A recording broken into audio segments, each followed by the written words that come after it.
The Smartest Giant in Town by Julia Donaldson and Axel Scheffler.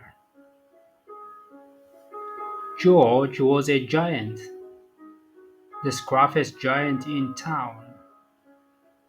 He always wore the same pair of old brown sandals and the same old patched up gown.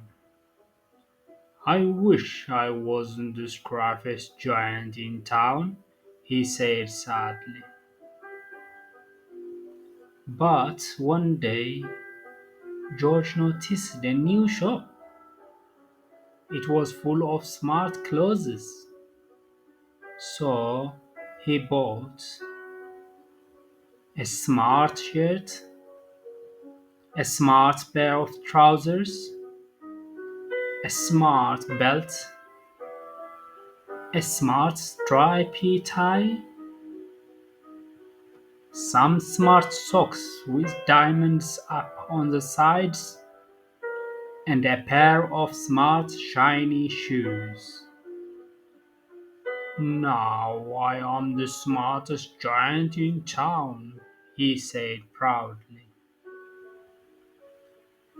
George left his old clothes behind in the shop. He was about to go home when he heard a sound. On the pavement stood a giraffe who was sniffing sadly. "What's the matter?" asked George.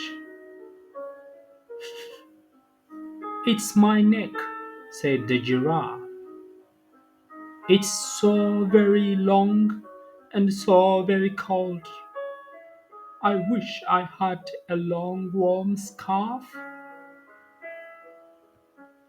"Cheer up," said George, and he took off his stripy tie. "It didn't match my socks anyway," he said, as he wound it round and round the giraffe's neck.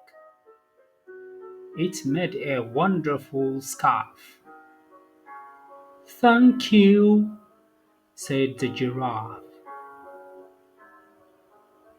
As George strode towards home, he sang to himself,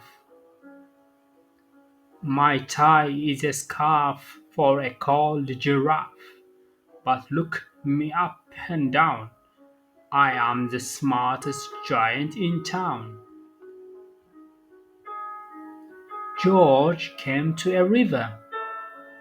On the boat stood a goat who was bleating loudly. "What's the matter?" asked George. "It's my sail," said the goat. "It blew away in a storm. I wish I had a strong new sail for my boat." "Cheer up," said George, and he took off his new white shirt. "It kept coming untucked anyway," he said, as he tied it to the mast of the goat's boat. It made a magnificent sail. "Thank you," said the goat. George strode on, singing to himself, "My tie is a scarf for a cold giraffe, my shirt's on a boat as a sail for a goat. But look me up and down, I am the smartest giant in town." George came to a tiny ruined house. Beside the house stood a white mouse with lots of baby mice. They were all squeaking. "What is the matter?" asked George. George came to a tiny ruined house. Beside the house stood a white mouse with lots of baby mice. They were all squeaking. "What's the matter?" asked George. "It is our house," squeaked the mother mouse. "It burned down and now we have nowhere to live. I wish we had a nice new house." "Cheer up," said George, and he took off one of his shiny shoes. "It was giving me blisters anyway," he said, as the mouse and her babies scrambled inside. The shoes made a perfect home for them. "Thank you," squeaked the mouse. George had to hop along the road now, but he didn't mind. As he hopped, he sang to himself. "My tie is a scarf for a cold giraffe. My shirt is on a boat as a sail for a goat. My shoe is a house for a little white mouse. But look me up and down. I am the smartest giant in town." George came to a campsite. Beside a tent stood a fox, who was crying. "What's the matter?" asked George. "It's my sleeping bag," said the fox. "I dropped it in a puddle. I wish I had a warm, dry sleeping bag." "Cheer up," said George, and he took off one of his socks with diamonds on the sides. "It was tickling my toes anyway," he said. As the fox snuggled into it, it made a very fine sleeping bag. "Thank you," said the fox. George hopped on, singing to himself. "My tie is a scarf for a cold giraffe. My shirt is on a boat as a sail for a goat. My shoe is a house for a little white mouse.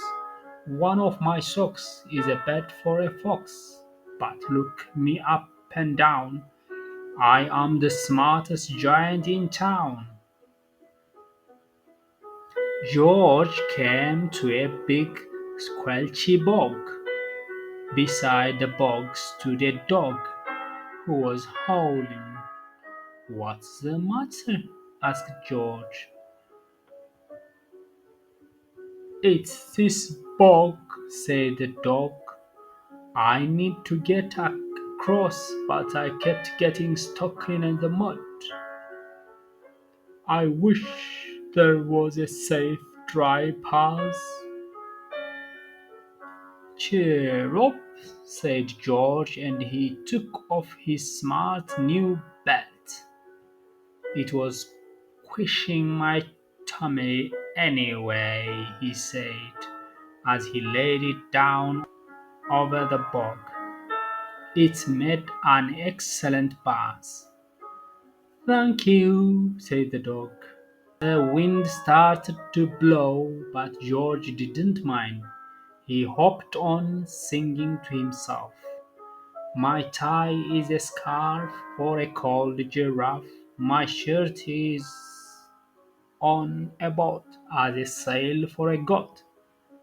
My shoe is a house for a little white mouse. One of my socks is a bed for a fox. My belt helped a dog who was crossing a bog. But my trousers are falling down. I am the coldest giant in town." Suddenly George felt sad and shivery and not at all smart. He stood on one foot and thought, "I have to go back to the shop and buy some more clothes," he decided. He turned round and hopped all the way back to the shop.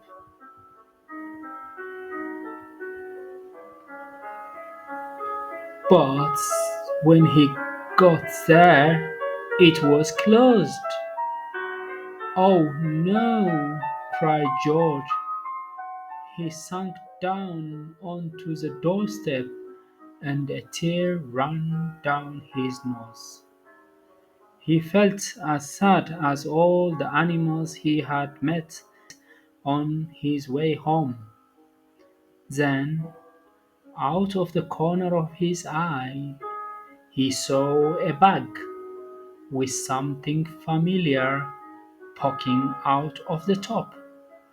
George took a closer look. "My gown!" he yelled. "My dear old gown and sandals!" George put them on. They felt wonderfully comfortable. "I am the coziest giant in town," he cried, and he danced back home along the road. Outside his front door stood all the animals he helped. They were carrying an enormous present. "Come on, George," they said. "Open it." George untied the ribbon. Inside was a beautiful gold pepper crown and a card. "Look inside the card, George," said the animals. George put the crown on his head and opened the card. Inside it said, "You gave your scarf to a cold giraffe, your shirt on a boat as a sail for a goat, your shoe is a house for a little white mouse, one of your socks is a bed for a fox, your belt helped a dog who was crossing a bog, so here is a very fine crown to go with the sandals and gown of the kindest giant in town."